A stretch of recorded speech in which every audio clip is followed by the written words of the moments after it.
Good afternoon. Welcome to this session called Life Ready Kids. My name is Chuck Hagele. I'm the Executive Director of Project Patch as well as the Speaker Director for Life Ready Kids. We do all sorts of different programs at Project Patch designed at helping at-risk teens as well as families find hope and healing. And so I'm glad to be with you. I know that circumstances are a little unusual with this being a virtual conference. I'd much rather see you face to face and really process this difficult topic together. But I think it's a timely time for us to be talking about technology. As a parent, my kids are having to use technology more for their virtual schooling. For me as an employer, I'm working in an office and my team in the main office are working remotely. My team in Idaho at our youth program are working with the kids, but I'm not able to be there as much because of the COVID. And so we're dealing with a difficult time with a lot of disconnection, but at the same time, thank God for technology because we're able to use it for things like this virtual conference. But on the same side, there's a dark side that comes with technology. The same thing that helps us spread the gospel around the world is used by pornography, is used for addiction, is used for doing all sorts of horrible things. And so as we deal with this topic, I'm not anti-technology, but what I do want to make sure is that technology doesn't serve a negative purpose, that we're using technology in God-glorifying ways, in ways that enhance life and relationships rather than taking away from it. And so glad that you're here. Just a little bit of background is my role with Project Patch as Executive Director CEO is that I get the chance to really interact with our teens, interact with families around the world on different topics that are really troublesome. And one of the topics that personally interests me, because I come from both a pastoral psychology background as well as I have my master's in business administration. I have years of working as an IT manager of a bank and working in IT. So I kind of bring a lot of things together when it comes to technology and some of the challenges around that.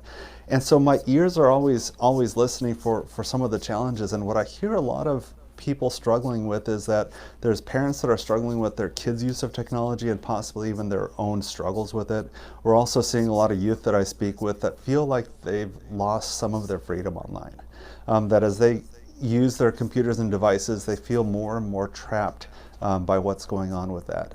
One of the verses that we focus on at Project Patch, and it's a reality to us, we see that this verse, it says, the thief comes to steal, kill, and destroy. Jesus described exactly what Satan's doing, and so many times when we think of this, we think of maybe souls being stolen, that Satan comes to tempt people away from God, and that's a reality of what he does. But at the same time, Satan tempts us away from that impact that we could be making. He tempts us away from lives of purpose. And so when we look at kids and what that stealing means, we have kids that are numbing out. We have kids that before they finish high school, they've let their addictions to video games take them out of their career path. They're suffering scholastically, relationship-wise.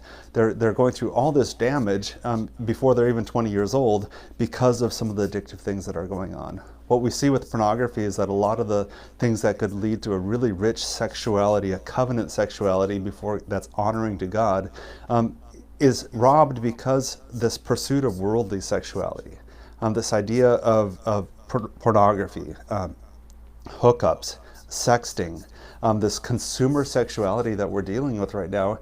It's not only a problem because it damages, but it also robs us away from what God originally planned. These deep relationships, this belonging, this purpose that God has in mind for us. And so when we look at this verse, the first part is the thief comes to steal, kill, and destroy, but the second part is I have come that you might have life and have it abundantly. Have it abundantly. And so as we look at this topic of Life Ready Kids, what we're focused on isn't being anti-technology, but what we're looking at is how can we help our kids pursue life in the world of technology. Some of the things that I think are important for us to see is the fact that a lot of our kids are exposed to things that are fairly shocking right now. The study that was done from the porn phenomenon, which is a couple different ministries, Josh McDowell in the United States, Covenant Eyes, which is a software program, as well as Barna Research, together studied young people. They studied teenagers as well as pastors, youth pastors.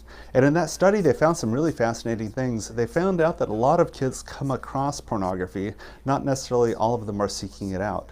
So when you start looking at teens 13 through 17 years old, what you're seeing in this information is that just about, 29% of the kids are coming across it 49% of the kids are coming across it at least on a monthly basis. That doesn't mean they're looking for it, but as they navigate the technology world, it's coming at them. It's coming at them. And you might say that's just teenagers. You know, the reality is that there's a lot of traps that are set out there for kids typing in incorrect URLs, for kids clicking on clickbait, for them to see some sort of thing that interests them, and before long a YouTube video that is something they thought would be fun ends up being sexualized. And so a lot of kids come across sexual content that aren't even necessarily pursuing it. That being said, we do have, about 37% of kids report that on a monthly basis at least, they're seeking it out. They're looking for it. And kids look for it for different reasons. We can talk about that a little bit, especially in the Q&A section. But the fact is that there's kids that are trying to meet a need using pornography. And a lot of them, when you start talking about it, how do you feel about it? They'll feel some frustration or some confusion about their pornography use, some guilt, some shame about it. Some feel like it's one of the greatest things possible. They're really excited about the fact that all this content's out there and they have access to it. Even though it's adult content, kids have ways of accessing it, and they chase after this content. And one of the things for just disclosure is I was exposed to pornography at a really young age. It was one of those things that I came across, and it really did a number on me. It really got me hooked and interested in it. Repulsed by it, but at the same time desiring it in a way that really I didn't have the tools or the understanding for. And I was so young that my brain didn't process with a maturity that would have helped me. That being said, when I was being raised, we didn't talk about it. It was only those perverts that used pornography, not realizing that there's a lot of really good kids that were exposed that had no idea what to do with it. How to fight it, how to process it. And so as we talk, this is just a short format of what we do, but really in long format, part of my goal as I reach out to kids, as I reach out to parents, is this is a topic our kids need help with. Because whether they're just accidentally coming across it, whether they're seeking it out, they need to be educated on the fact that this is not helpful for them. And at the same time, why it's so appealing to kids as well as kind of disgusting to them at the same time. And so there's a real tension there. And so we'll walk through as much of that as possible. And if you have questions on it, write them down and we'll process it during the Q&A section. A lot of people come to me and they really feel like, pornography is not a problem within the church, or it's just a boy problem.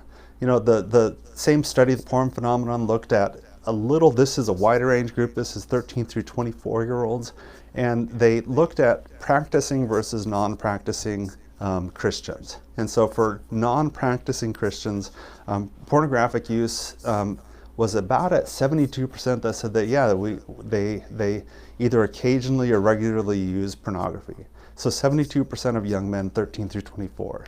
Now, if you drop that to practicing Christian young men, that number drops to 41%. And so you might, that's a pretty good change. You can see that Christian young men are using it less. But at the same time, that's 4 out of every 10 young men that are looking at pornography. And my guess is that a large number of those young men are struggling with it. Would like to have a lifeline of hope, would like to learn how to break that habit, but just aren't sure how. And so there's a lot of parents that are here that might, or maybe even people that believe that this is just a young man problem. When you look at women nationwide, and this is a United States study, they're looking at about, 36%, someplace in there, of girls 13 through 24 that occasionally or regularly use pornography. When you go to Christian, that number drops down to 13%. What I will say is that for young women out there, it's really hard for you to get help or even to get that, to feel comfortable sharing that you're struggling with this. Women use pornography for different reasons than men do, but there's a stigma that goes with women. A lot of people expect boys to be drawn to it, but for women that use, there's an extra level of shame that's placed on you. And so the challenge that I have for all of us listening is that shame doesn't result in helping.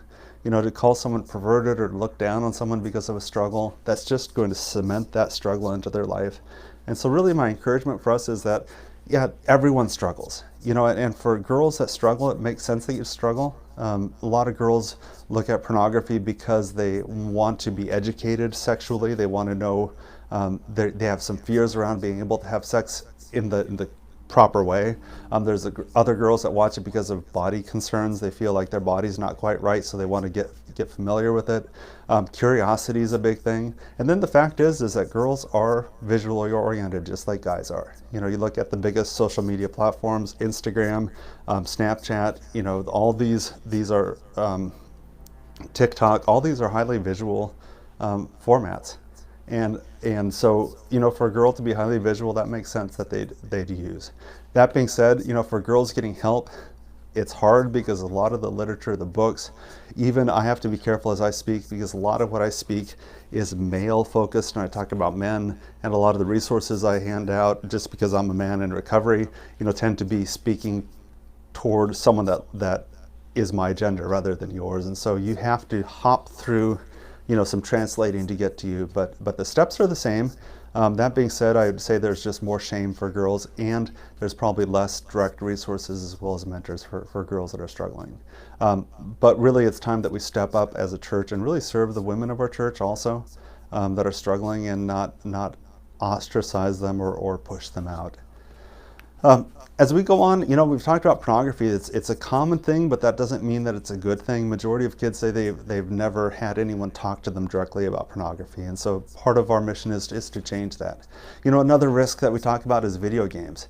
What's clear is that there's about 9% of kids that regularly play video games that get to a point that they're clinically or pathologically addicted. And a lot of people say, well, there's no such thing as a video game addiction. How we look at it is if it gets into the point that it's interfering with your life, that means that it's interfering with your hygiene, your sleep, it's interfering with your future, you know, your schooling, your job, those kind of things, you know, that's a problem. If it's interfering with your relationships, if it's getting in the way of the people that you care about, the people you love, you know, that's a problem. And then the third thing is, you know, if it's something you can't stop, even if you've tried to stop, want to stop, you just can't. And so is it self-harming, is it relationship harming, and is it something that you'd like to stop that you can't? And so when you look at video games, you know, and give that definition, about 9% of people that use it, you know, see themselves in that point of not being able to stop. And about 23% of youth will actually define themselves in that point, that they'll see themselves at that point of being addicted. And what I find fascinating is about 44% say their friends are. And so I don't know which is more accurate, but I do know that a lot of kids enjoy video games, but at the same time they feel trapped in the game. They feel trapped in the game. It's lost some of its fun. They're losing freedom in other areas. Their life is getting obsessive about the game. They can't sleep because they're thinking about the game. Their identity gets wrapped up in the game, and it's a real challenge. One of the things that I just want to be clear with is that I'm not going to spend a lot of time showing you examples of moral versus immoral video games. I think most of us can tell the content that we want in our lives versus stuff that we don't want. I use a site called pluggedin.com to get familiar. It's a focus on the family website that does movies, videos, video games, and music. I think reviews of those things from a fairly generic Christian viewpoint. Your own personal viewpoint might differ with how they view it, but it's helpful to look at it from that point. What I have to say is that it doesn't have to be immoral for you to get addicted to it or for your child to get addicted to it. There's plenty of perfectly fine video games, from Solitaire to Candyland Crush or whatever. Sorry, I get the names of these so confused sometimes. You know, Words with Friends, all sorts of games that are not immoral, but they become self-harming, they become relationship interfering, and they're something that people want to play less and they can't figure out how to do it. And so, yes, there are games that are immoral, but at the same time, addiction doesn't have to be immoral for it to be a problem. And so one of those things that I look at, you know, for kids, you know, there's different views of it, but Fortnite really captures them. But then a game like Minecraft, you know, it's not an immoral game, but it really gets those kids hooked. And so the big thing that we're looking at is how can the game stay fun and not get into the place that it's interfering with those most important things. One of the interesting books that I've read in the last year is called iGen. In this, book, a sociologist from one of the universities in the San Diego State University, a California university, studied this generation of teens. So you might be familiar with generational cataloging that's taken place.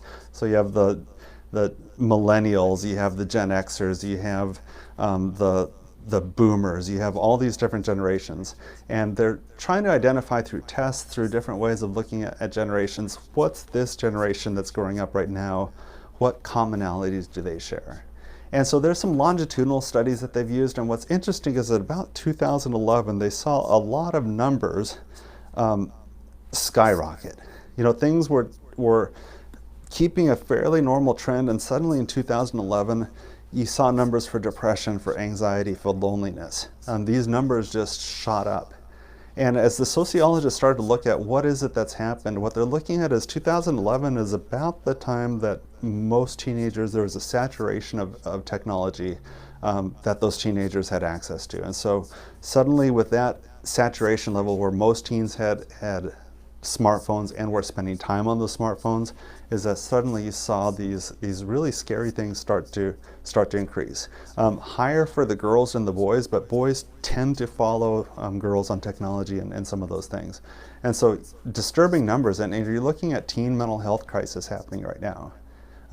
Teens are struggling, and you might not be able to relate to it, but the reality is a lot of teens are feeling some really big anxiety, some depression, not just to put a smile on it, depression, but this really heavy load that they're carrying right now.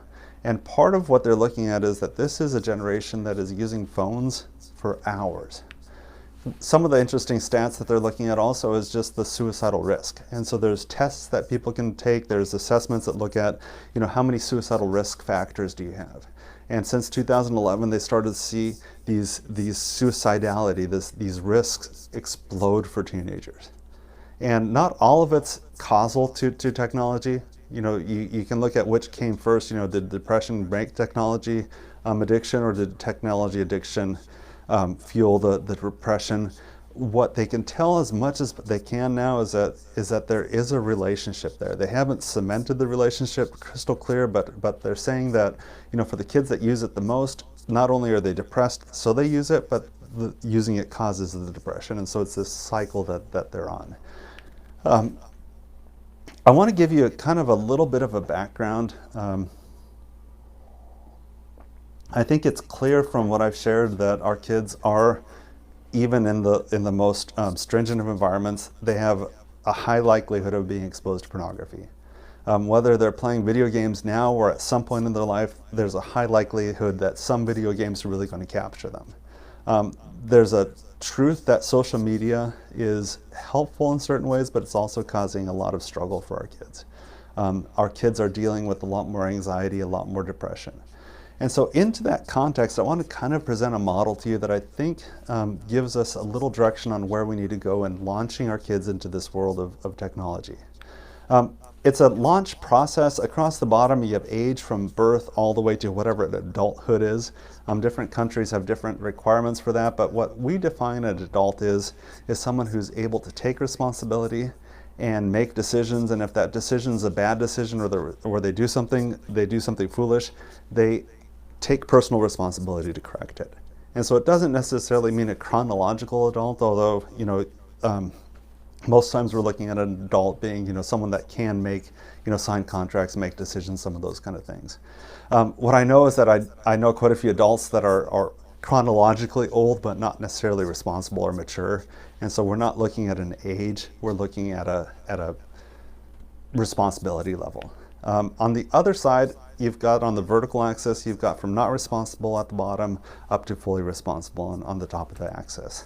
And so what we realize is that kids were, at birth, they can't be responsible for anything.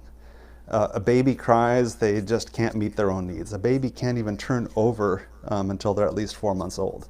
Babies can't walk, they can't talk. They're born helpless. They're born helpless. And the beautiful thing about it is as the baby develops, as their brain develops, as their physicality coordinates, eventually they get to the point that they're not only able to turn themselves over, but they can walk, they can talk, they can make decisions, they can run, they can jump. And then as they both mature in those things, they get skills and interpersonal type things. They're able to make decisions, they're able to gain independence. And that's not a one-day process, that's a process that they grow in responsibility. But at the very start of this thing, you'll see on the red line, the parent has to be fully responsible. You know, when the baby cries, the parent has to figure out what the need is because the child can't even communicate it. And so the parent does all this work at the very start, but eventually there's going to come a point that even if you want to care for your child, they're going to be out of your presence. They're going to be at a level of independence that you can't impact. And so the goal of the child is to launch them toward independence, toward personal responsibility. And the goal of the parent is the realization that our influence wanes over time. Our influence wanes over time. And so there's a certain time in which we have more responsibility for the item than they do. So if you think about a child that's really, really young, as they're babies, the parent carries the child. You know, the parent's responsible for crossing the road with the child, holding their hand as they get a little older as they cross the road. The parent trains the child to look both ways before they cross the road, but it's still the parent's more responsible. And so really that's a season of teaching and discipline. When we say teaching, that's really teaching them how to look both ways. That's teaching them how to wash their hands. That's teaching them how to interact with people. That's teaching them how to do tasks as well as face problems. It's a lot of teaching the child how to do something. And then the second part is discipline. And that's not a punishment type discipline. That's the reality that when our kids are young, their frontal lobe of their brain, the prefrontal cortex, still it takes a while to activate. And so a lot of our kids lack self-discipline. You know, they have struggle with a task that requires multiple steps. They need someone to organize that for them. My son, if I sent him to his room and say, go clean your room, he'd go down the hall with that in mind, but when he sees his toys, he can be easily distracted. And so as a parent, my role is to help him gain discipline in a process. And so we teach how to do things. We also help provide some structure, some order, so that they can get things done. You know, and that's a helpful phase, but there comes a time that they have to learn, you know, that they can do it themselves.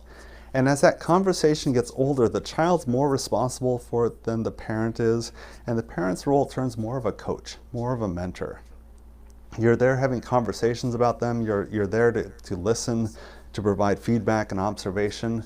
But it's really that point that, especially as teenagers, sometimes they have to go through an experience to learn. They have to bump into the wall in order to know that that's an actual wall that's there. They have to feel some of those consequences. And so the tool set of a parent changes over time.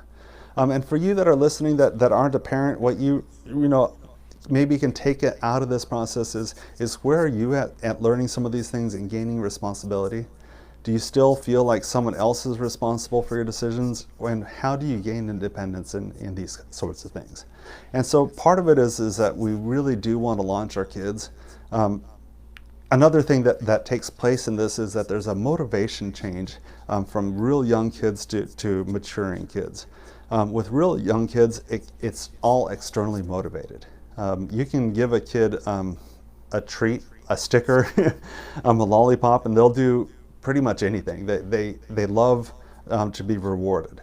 They also are scared of things, and so if you threaten to punish them, or if you punish them, if there's, you know, wait till dad gets home, that sort of mentality, they tend to really be motivated by that. What we find over time is that teens, especially as they mature, get less excited about external motivation, and external motivation can actually demotivate them. And so what they need is, and they really want to be authentic, they really want to do things for the right reason, and so their internal gut reason gets more important and more important. And so as I look at this model, what we're looking at is that there's constant change as our kids grow up. Sure, you still need to do rewards, but as you're trying to raise them, is that you're trying to raise people that do it for the gut reasons, for the right reasons. And so as you look at this chart, one of the questions I get from parents all the time is that, you know, when should I have the talk about sex, or when should I tell my kids about pornography? At what age should I tell them? And really the analogy that I use for parents is What age should you do the talk about toothbrushing? You know, about brushing your teeth. What age should you do that? And parents kind of look at me kind of weird as like, what do you mean? And I thought, well, the daughter and mom should go off on this special outing to do the talk about toothbrushing, where they make promises about keeping their teeth pure, and they get a little locket with a toothbrush in it, or dad and son go on a special hiking trip and they talk about oral diseases and plaque and all these things. And most parents look at me like I'm crazy because they realize that something like toothbrushing, it starts with the parent doing it for them. As the kid gets independent, they might do a little bit of their teeth, but the parent comes and follows through and cleans the teeth. As the child gets older, they're going to be responsible, but the parent's going to do spot checking. As they become teenagers, there's times that you might have to say to your kid, you haven't brushed your teeth. I can smell your breath. Go brush your teeth. But there's a process that they go through in which the parent teaches and gives feedback and hands off responsibility. On something as simple as brushing teeth, it's more than one conversation. And it's a process. As the child matures, you give them more responsibility and more feedback, but it's a process that they go through for something as simple as keeping their teeth clean. Now, when it comes to relationships, sexuality, these really challenging topics, why would we think that one talk would do it? And so what I say is start young, age appropriately, as young as possible, talking about the human body, making sure that they understand that there's properly named parts. Instead of using these cutesy names for it. I don't say over-teach your kids, but make sure that they know stuff, that we're educated, the difference between good touch and bad touch, the understanding of good secrets versus bad secrets. Some of these really core things that we teach our kids, and as they grow into their teenage years, making sure that we're keeping up, having these conversations, hearing their viewpoint on stuff, developing an understanding of why this matters. And so as you look at this thing, what we're looking at is that we're launching kids toward independence. That really top corner that you're looking at that point, when they leave your home, if every time they've turned off their devices because you told them to turn it off, if every time that they've stopped playing a video game is because you told them to stop playing the video game, if the only reason they haven't looked at porn is because you've got this home network that blocks it and they never have a chance to do it, and you've not even given them a phone maybe, and you've created this big wall around them, what happens when they're on their own? At that point, are they going to own that off switch themselves? And so what we really are working towards is the point that our kids can turn it off themselves. That it's not your job as a parent when they're adults to still turn it off for them. That our job is to instill with them an understanding as well as a capability to turn it off, to not watch certain things, to be responsible for their own moral content. And that's not as easy as just putting up a wall and saying, no phone, no video games, nothing, for you. Because what we found is that the parents that do that, most often their kids really struggle as young adults. Their kids tend to get an appetite for certain things and lack a framework and a mentor type relationship where they can process it. And so what we say is, as parents, it's time to do the hard work. For you as young adults that are listening in on this, really your responsibility is, how do I take my personal responsibility? If I've never been taught these things, if I've never experienced mentoring around these things, what do I need to do to get educated? What steps do I need to take? And so let's look at a couple things of the challenges, and then I'll go into some recovery options and take your questions. First of all, for pornography, one of the things that we find that's really prevalent about pornography is that people can go to Google and ask whatever without feeling embarrassment. It's embarrassing to ask your parents what something means, or your siblings what it means, or your friends, but you can go in the privacy of your own browser and type in whatever search you want. We've got kids that the first time they looked at pornography, the mom had told me about a 10-year-old boy who had typed in, what should a 10-year-old boy's body look like? And the reality is that boy wasn't looking for porn. That boy was looking for reassurance that he was okay, But instead, when he went in and typed that in, he discovered all sorts of pornographic answers for what he was looking for. And so part of what I have to say is that we need to get really comfortable with realizing that there's a lot of questions out there that Google tends to try to answer, that the websites that are searches but these answers aren't found, answers aren't found that way. They can tell us about facts, about dates, about certain things happening, what's available, timing, some of those kind of things. But when it comes to emotion, when it comes to relationships, online's not a good answer. And then from the question of, am I okay? If I was to Google that, well, let's just give this example. If I live in the United States, we have a professional basketball team called the Portland Trail Blazers that play a few miles from our home here. And if I went to the stadium, went onto the basketball floor during a game, and I looked at all the people around me that were playing basketball, when I looked at the players, and if I tried to figure out whether I'm normal by looking at them, the answer I'd get is I'm not normal when I compare myself to the players in the National Basketball Association and the NBA. I'm smaller, I'm shorter, my hands are smaller, my feet are different, I can't jump the same way.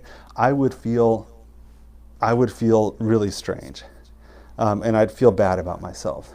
What we have is that we've got a lot of people that are feeling really insecure about themselves, insecure about their bodies, insecure about all sorts of physicality about them. And so we'll have girls that go online to find out whether their breast development's normal. And we'll have boys that'll go on to see if what their penis size should be. And they're really curious, am I okay? But when they go online and compare themselves to porn, what porn is an abnormally different physicality, is that porn stars have a different body shape than most human beings. They're exaggerated because that's what sets them unique about it. And so it's not a good thing to compare ourselves to, and so the thing that I really try to reassure kids is, if you want to feel that you're okay, don't check out porn. It'll just make you feel more insecure. You want to find that answer from the right place. And it's something that a lot of our kids struggle with. We want to guide them through the process. And we also want to help them understand why pornography isn't the place to look for it.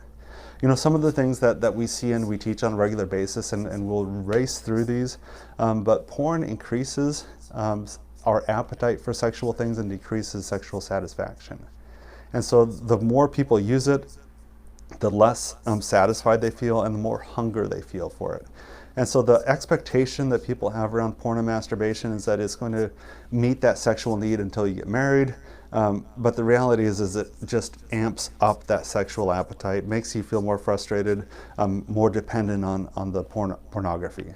Number two, it separates us from people. It makes us consumers of people. It's one of those things that it changes dynamics, not only in the pornographic things that you're watching, but also in your interaction with real life people. It creates a consumer mentality in which I consume people for my entertainment. And so the way people view other people, so the way men do elevator eyes, their attitude toward women, all these things starts changing with women. It changes their attitude toward that relationship, toward other women as threats. All sorts of things happen. And it's interesting because most of the world will say, it's not hurting anyone. Pornographic sex is a healthy sex because it's an outlet. They also say it's no STDs, no pregnancies. People are consensual. They're getting paid for it.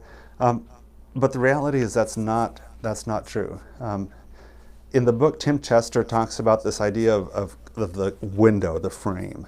And what you see inside of the frame when you're taking a picture is that you try to frame just what you want to see, and you try to hide everything from the frame that you don't want to see. And so if you're taking a picture of a beach, you'll frame out the people on the beach and try to make it look like it's just an empty beach. You'll try to get rid of the power lines. You'll frame things just to convey what you want captured in the image. And the people that create pornography do the same thing. They frame in what you want to see, but beyond the frame, there's all sorts of destructive things happening. One of the things that's happening is that there's frequent drug use to dull the emotional and physical pain. A lot of the girls that are looking at porn to teach them how to have sex are frustrated because pornographic sex, they don't know why it looks so enjoyable on the screen, but it's so painful for them. For couples that are using pornography as a sexual aid, they don't know why it doesn't, for them, work like the people on the screen. And the reality is it's not working for the people on the screen either. Pornographic sex isn't the comfortable sex. It's not pleasurable. There might be aspects of pleasure, but they're also using drugs. They're using different things to dull the physical, emotional pain. And that part of it's not captured on the screen. There's a high probability of them having suffered sexual abuse as children, both the boys and the girls. These are vulnerable people that are being exploited many times because of that vulnerability. They're brought into the trade just in ways because they've been hurt, and that hurt is taken advantage of. High likelihood of having an abusive or distant father. And so there's a dad wound that affects them in some really major ways. This is one of the sadder things, is that there's coercion that takes place. When you watch a sex scene on a video, you might see a girl having sex with multiple male partners, not realizing that when she showed up to shoot that scene, she had agreed to do something with either alone or with one male. And when she gets there, she's the only female. She's in an unsafe situation. There's a group of guys there, and she has no way of protecting her safety. And when you watch that movie, you'd have no idea that she was coerced or threatened into that scene. That part of it's not captured. And then what we see is that there's a huge problem with sex trafficking. And so you see the reality that about half of the people participating have at some point been trafficked. And that trafficking is really complex, but what it is either they've been physically taken, or they've been emotionally worked down, or they have some sort of coercion or threat put on themselves that participating in the sex industry seems like their only way out. Some of them have no physical freedom. Others have physical freedom, but not emotional freedom. They're trapped into doing this content. And so for us, this is important to know, because there is a cost to it. You know, when you look at pornography, there is a human toll that takes place from using this thing. For me, I choose to be a defender of the innocent. I choose to be a defender of the vulnerable rather than using them for sexual reasons. And I think this is important for our kids to understand, as the world will tell you these are just people working their way through college, and there are some people that put on a real big smile and are getting rich off it, but there's a bigger story to it. These are destroying lives of people and taking advantage of hurt people. You know, this quote that I really like from Jonah Mix, I don't agree with some of the things he says, but this quote I think is really spot on. He says, "I'm not interested in a world where men really want to watch porn but resist because they've been shamed. I'm interested in a world where men are raised from birth with such unshakable understanding of women as living human beings that they are incapable of being aroused by their exploitation." That they are incapable of being aroused by their exploitation. To me, that's really, when we look at the motivation that we want our kids to have, this is an internal motivation that it's firing up. When our teens understand this, they want to be the kind of people who protect rather than exploit. And I think that's an important thing for us to share with our kids, and it's an important thing for us to remember, is that our job is not to put down people in prostitution. Our job is to defend those people. Our job is not to call people derogatory names. Our job is to be people of dignity, people of rescue, people of help. Number 3, it reduces ways for God to work in our lives and for us to experience Him. I'm thirsty right now, so my best answer for thirst is water. If I use my phone, will I quench my thirst? No. I mean, I'll stay thirsty. I might be distracted from my thirst, but it doesn't quench my thirst. And so what we see is really God wants to work in our lives. God wants to heal these needs that we have, and we have very real needs. You know, we have needs that are deep and true. We have needs for companionships. We have needs for belonging. We have needs for safety. And you can go on and on and on. These are real needs. And this world's not meeting those needs. And we feel hurt. We feel alone. We feel vulnerable. We feel scared. And instead of dealing with those needs, we're coping with habits. We're coping with addictions. We're coping with other ways of working through it. And those aren't meeting the true needs. You know, God wants to meet our needs. Psalm 103 says I need to get the right verse here. I don't have it on my screen, but he'll fulfill our desires with good things. With good things. He knows we have desires. Instead of meeting our desires with bad things, God says, I've got good things good things to meet your desires with. And that's really what we need to pursue God for, is that, God, I've got needs. Can you help meet those needs in healthy ways rather than me meeting my needs and failing at it? So that's a lot on pornography. Video games, I would just want to give you a highlight a little bit so you understand what's going on, is video games are an engineered environment. Video games aren't by nature a bad thing. They're just an engineered environment that are designed for the purpose of entertainment, and more than that, for the purpose of making money. And they're engineered to make it really hard for the person that's using to quit. That's how they've been made. If you're an author of a book, you finish a chapter with a hook. You want to get the person reading the next chapter, the next book in the series. You don't end it with, go to sleep. You need to go to bed now. It ends with a hook. And video games are an engineered hook in which they can see in real time most of the time nowadays, especially with online games, is that they can see when people struggle, they can see when people quit, and they can change the game and keep people playing. There's different ways that they've done that in the past. When I was growing up, the high score meant everything. Nowadays, the high score doesn't mean that much, and if they do have a high score, it's kind of a weekly leaderboard. It's something that's regional for different countries, different areas, and it flips all the time. And so it's something that you feel like you can always reach. And so there are high scores, but a lot of the games that are most addictive, there's no real high score with that. Some of it's more like beating the game, the idea that you're playing through a movie or you're playing through a novel, and so you're exposing different content as you go through it, and you're a part of a movie or you're part of a book. And so the goal of it is to finish that. And so there's kids that really want to know what the next phase is, and so they'll be part of that as part of beating the game. Role playing is increasingly a big deal to a lot of teens, and so the idea that I'm playing a role and the characters and the avatars and some of these speak really meaningful. And if you look at Asia, where some of the trends lead for the United States and Europe, you see where people in extreme ways even do body modifications, not to make their character look like them, but for them to look more like their avatar or their character. But role playing is a big deal. Discovery, one of the things is that a lot of people, both kids and parents, they're in a smaller environment now. They're not as free to roam, free to play. There's a lot of fear out there about strangers and some of these things. But when they're on the game, they can go all over the place. They don't have anyone telling them, be safe, be careful. And so gameplay offers that chance to explore and to do dangerous things. Most of the most addictive games have some element of relationship, whether they're multiplayer online games with the headsets and the friends that are playing, the World of Warcraft, some of those kind of games. Fortnite is a relationship-based game also in a lot of ways. And so relationships are a big deal. The idea that especially if you're on a team type environment and people depend on you, you're going to play when the group is playing. You're not necessarily going to let the group down.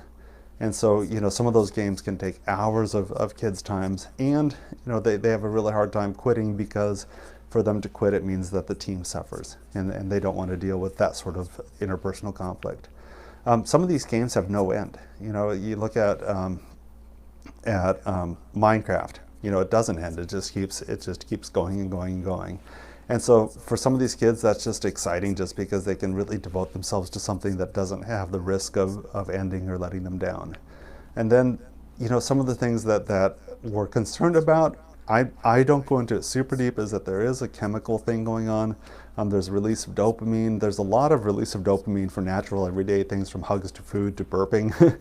But what dopamine release comes with video games, adrenaline rushes, some of these things, is that it's highly predictable, and the game makers find ways that they can exert it in certain ways that really keep the kids hooked. And so, when you look at how these environments are engineered, similar to a casino's engineered specifically to take people's money. But when you go to a casino, you don't see money, you see chips. You don't see clocks on the walls, you don't see windows, so you can't tell passage of time. You're dealing with an environment in which all the sounds only happen when you win. You don't hear sounds for losing. the whole environment's designed to keep people engaged with losing money to the video game, to the casino. And in the same way, video games are doing that. So we shouldn't be surprised when our kids struggle with quitting. You know, when we say turn it off, that they just are like, 1 more minute, and they really mean it sometimes. But it's really captured them. And if you have gotten addicted to a video game, don't be surprised by it, because it's designed to make it hard to quit. Easy to start, hard to quit. That's how it's designed. You know, some of the signs for addictions that I do say for parents to watch out for, or if you're struggling with video games, watch for this. Are you accurate about how many hours you play? A lot of times people are saying they played all day, and it doesn't necessarily concern me, because we've all read a book for hours on end. So it's not necessarily the number of hours they've done it, but you know, do they lie about how much long? Are you accurate in saying how much you played that day or that week? You know, and so for people that underestimate their time, that tends to bring some concerns to me. You know, reporting, can I stop? You know, do you want to stop, and can you stop is an important question to ask. Disrupted life pattern, what we see is it leading to lack of sleep? Is it causing problems waking up in the morning? Are you falling asleep at school? Are you irritable with peers because of lack of sleep? Do you have a hard time fixating on relationships and conversations because no one's talking about the topics that interest you, or you just want to get back to the games? You know, that sort of disrupted life pattern. Food, going to the bathroom, are you afraid to drink water because once you start playing the game, you're going to have to take a break from it? You know, those are the types of disruptions we're looking for.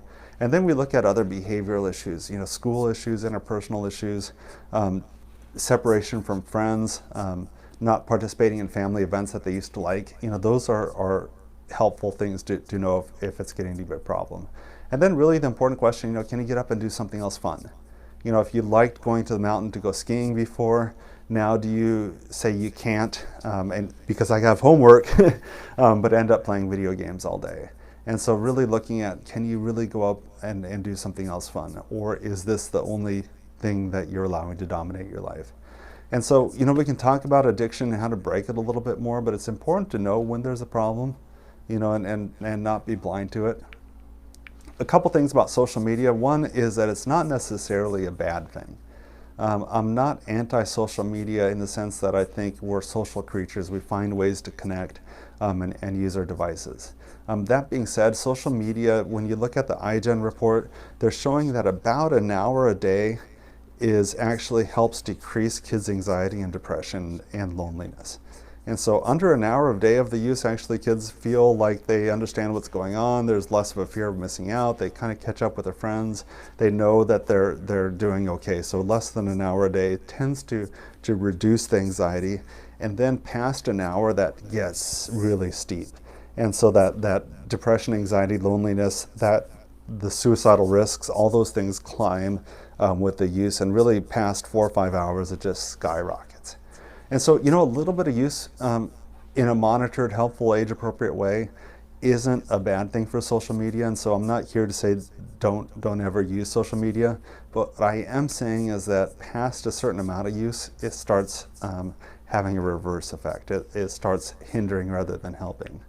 When McAfee software talked to kids and asked them, you know, how accurate do you think your parents are as far as what you do online? And about 54% said, you know, if my parents knew actually what happens on social media, they'd be a lot more worried about it. You know, so about 54% of the kids say, you know, my parents aren't worried enough, if they only knew. And then about 46% say, you know, parents worry too much about the teens' use of social media. My parents are overreacting. And so as we listen to the seminar, my guess is that some of the parents that are like, oh, my kids are fine online, you're the ones that need to worry. For you parents that are really ultra worried, maybe you need to just relax a little bit. I don't know which way it goes. For me, I'm concerned with what's happening out there. I think we need to be aware with it. I don't think we need to overreact to it, but we do need to really be engaged and with our kids. I'm most worried about kids and their manipulation, kids and how the social media impacts them. About 72% of kids believe that tech companies are manipulating them. And what I find interesting is that how kids keep using devices that they know they're being manipulated with. Part of what the work I do is I train teenagers on different models, like the BJ Fogg model of his behavioral tech model. It's real important important for kids to learn how they're being manipulated and why. One of the quotes that I think is interesting, this was from a leaked memo within Facebook, is that Facebook, the company Facebook, can monitor posts and photos in real life to determine when young people feel stressed, defeated, overwhelmed, anxious, nervous, stupid, silly, useless, and a failure. And so in real time, these tech companies can do this. They can determine that. And what's ironic is that if you and I were in real time, I'd have a hard time telling these things because we're careful in what we display. But they can tell through our search habits, through what we're looking at, what we're stopping at. They can see these things that are going on. And the question that I really ask teens is, what's the most profitable version of you? And for you to think about that are listening right now, what's the most profitable version of you? Is that a state where you're anxious? Do you buy more things when you're anxious? Or do you buy more things when you're happy? What's interesting is that most of these timelines that we're dealing with are curated timelines rather than real time. By curated, I mean that they feed you information that they want to feed you when they want to feed it to you, not necessarily like a inbox where the most current is on top and then it's a stack of things down below that. They're giving you pieces of information from different places. And part of why they curate your timeline is because when they curate it, they can direct your emotions, they can direct your response, they can see how you're doing and put you into the most profitable state that they can, the most profitable state, because they are marketing companies. That's the purpose of why these exist, is they sell commercials, they sell advertising for people, and people only buy advertising if it turns to profitability. And so it's not impossible, I'm not against using social media, but it is important for us to realize that social media does affect us, and really be knowledgeable about it. And one of the things we have to do is train our kids in that. One of the things that we really do want to focus on as we look at, what do we do as people? What do we do as parents? Where do we focus our attention? You'll see two hooks here, and I'm a fly fisherman. I like to try to catch trout with flies. And in these, you're just seeing the hook themselves, the barb versus the barbless hook.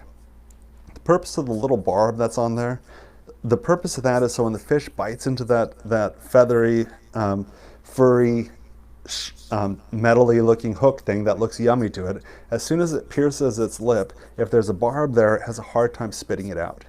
If you and I were to bite into something and discover that it's not real food, we'd spit it out pretty quickly. But if there's a barb in it, we can't spit it out. With a barbless hook, you have to keep pressure on it or else it spits it out. And the more barbs that are in a hook, the harder it is to spit it out. And so the reason I share that is that each one of these barbs that they have, these are things that, whether it's because of things that we've experienced, whether it's because of ignorance, because of some reason in our life, we have less of an ability to reject things that are bad for us. Or once we bite into some sort of temptation, it's harder for us to spit out. In my case, there's a lot of things going on when I first saw pornography that I didn't have context for. And so there were a lot of barbs in my life, whether it was secrecy, embarrassment, vulnerability, you name it, I had a lot of barbs in my life, and that kept it embedded in my life way longer than it needed to be. And so the process of getting free is breaking these barbs. One of the barbs that we see on a regular basis is just feeling like this has to be a secret. Don't talk about it, and I appreciate the leadership to even let this topic of Life Ready Kids and talking about some of these addictions to be on the seminar, because we need to talk about the fact that secrecy needs to get broken. A lot of people out there, 4 in every 10 Christian guys are struggling with it. A little over 1 out of every 10 girls is struggling with it. We need to talk about it. We need to offer hope. The fear is if people know they're going to hurt me with this information, they're not going to trust me, I'm going to go through all these labels, and so there's a huge fear in being known for it. The other thing is shame. There's a difference between guilt and shame. Guilt means I made a mistake. Shame means I'm a bad person. And so the more shame we feel, the more secrecy we have, the more permanent we feel this is, and we feel hopeless about it. Ignorance about the body. We wouldn't go to the internet to look for things if we knew from a healthy source, from Christian books, from Christian reliable sources about our physicality. Ignorance about pleasure. Pleasure is harder to talk about, but it's one of those important things that we do need to talk about, is doing bad things, doing ignorant things, masturbation, hooking up, sexting, having a boy want pictures from you, all that's going to feel good, but it isn't necessarily good for you. And so being able to talk about those things. Fear of overreaction, a lot of times we won't tell, our kids won't tell us stuff because they think we're going to overreact, or we've looked at stuff online that we have a hard time understanding why we're turned on by it when we're not aroused. And so what kind of person am I? And you start really struggling with those things, and you're overreacting to the fact that pornography takes you down a really dark hole. People pleasing, fear of disappointing people. There's a lot of kids that I've talked to, there's a lot of adults that could use help, but they just don't want to talk to someone because everyone thinks they're so good and they're afraid to share it. What I've discovered is some of the most perfectionistic environments have the most sexual sin happening. And so the people that feel like they have to have it all together all the time really struggle with that. The concept of entitlement. What I tell teens is that you right now aren't entitled to the level of sexual pleasure that you'd like.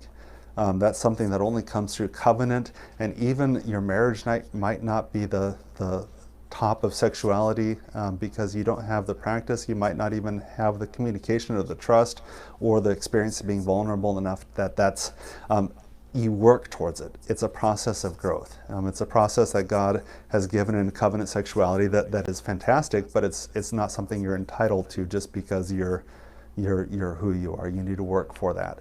And then hopelessness causes all sorts of problems. Loneliness causes all the problems. And so if you look at this whole list that I've given you, our job is to really work on these things. If we're in recovery, if we're working at creating an environment of grace, of hope, of teaching, of connection, pornography loses its power. Our kids become stronger. We become stronger when we break those bars. The good news is that teens, would actually change the behavior if they thought adults were watching. For me, as a boss of a company, I do better knowing that my web search is open to my operations director, that there's no secrets online, that my wife has a code to my phone, that she can see what's happening. We all survive better with accountability. And really, that's where we're teaching, is we're teaching in the context of relationships. The addictions aren't solved by breaking the addictions. Addictions are found in relationship, in being connected. Some of the ways that we teach about relationship is just this fact that we've got fire. This is an analogy we use over and over, is that fire is good when it's in the right environment. Fire brings heat, fire helps you cook your food, fire brings all sorts of good things, but a fireplace is a great place to have a fire, but fire on the middle of the floor, fire on the sofa, fire on the living room table, all those things bring destruction. And sexuality, covenant sexuality brings all sorts of good purposes when it's in its right place. But sexuality outside of its context brings destruction. It hurts relationships, it hurts self. There's so many different ways of looking at it. Part of what we're looking at is how do you help our kids pursue the authentic? Deep relationships, connection, being able to be in relationship with people, being able to be in this vibrant give and take where you don't necessarily have all answers, but you're growing in personal responsibility. Some of the habits that we'd really like you to think about is finding time without to pursue the authentic. So 1 day a week, 1 hour a day. So not a sleeping hour, but 1 hour of your waking day that you go techless. 1 day a week, a Sabbath. And so I actually got this from the TechWise family. It's a person that recommends that you take a Sabbath. Even though he's not a Sabbath keeper, he talks about taking a Sabbath from your phone every single week. And then 1 week a year in which you deal without the devices.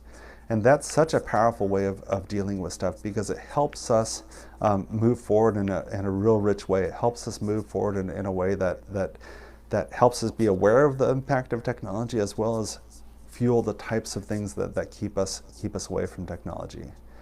In closing, one of the things that we really encourage you to do is for so much of the time we talk about addictions, we talk about pornography, and if you're not careful, you focus on the problem, and by focusing so much on the problem, you're drawn into the problem itself. If I'm riding a bicycle and mountain biking, if I focus on the tree, I will be drawn into that tree. I need to look at the path that leads toward freedom instead of looking at the obstacle. And so when I'm teaching for teens as well as families, one of the verses that I think is important for us to turn to is Philippians 4:8. It says, summing it up, friends, I'd say you'll do best by filling your minds and meditating on things true, noble, reputable, authentic, compelling, gracious, the best, not the worst, the beautiful, not the ugly, things to praise, not things to curse. Filling your mind, and so fueling yourself with good things, not just these words, but these things. And so in order to do this verse properly, what I really recommend that you do is that you take these words that I have, write them on cards, write them on an application, someplace that you have easy access to. So you've got these true, noble, reputable, authentic, compelling, beautiful, you've got all these words written down, and then one by one, write your definition for it. Give some examples that you have from media, from books, from movies, some scriptural examples, some nature, some activities. Catalog these things, and then start filling your life with those things. Start putting more of those things into your life. And when you're at that point that your brain's under attack, when you feel like you're being called up with some of these thoughts that you don't want to have, some images that you saw that you're trying to forget, maybe some mistakes that you've made that are just being brought to you by the accuser, at that point, pull out the card and start thinking about things that are. Don't think about the word true. Don't even try to over-spiritualize this, but simply look at your card, pick out one that speaks to you, and start going through that. Look at that noble card. Remember that scene from this movie that really inspired you about something noble that happened. Remember that friend that was really noble and came to your defense. Those are the types of things you fill your mind with. And the good news about that is that Scripture tells us to do this, and it works. God is so good that He doesn't leave us stranded. He doesn't leave us stranded. It's been a pleasure teaching you today, and I apologize for the speed that we've gone through. In our series, Life Ready Kids, it's a USB 12-part video series, 30-minute episodes with a discussion guide. I really do encourage you to find a way to either get this or get it in your church library. It's something that's really helpful. It's about 6 hours of training in this. You'll see some of the things that you got a glimpse of today, but the hope of it is through taking this seriously, taking the steps that you can take to own that off switch, to help your kids own that off switch, that you'll help raise kids that are ready to be in this life. Not just ready to live, but ready to make that impact, ready to discover the abundance that God has for them, and to make that change.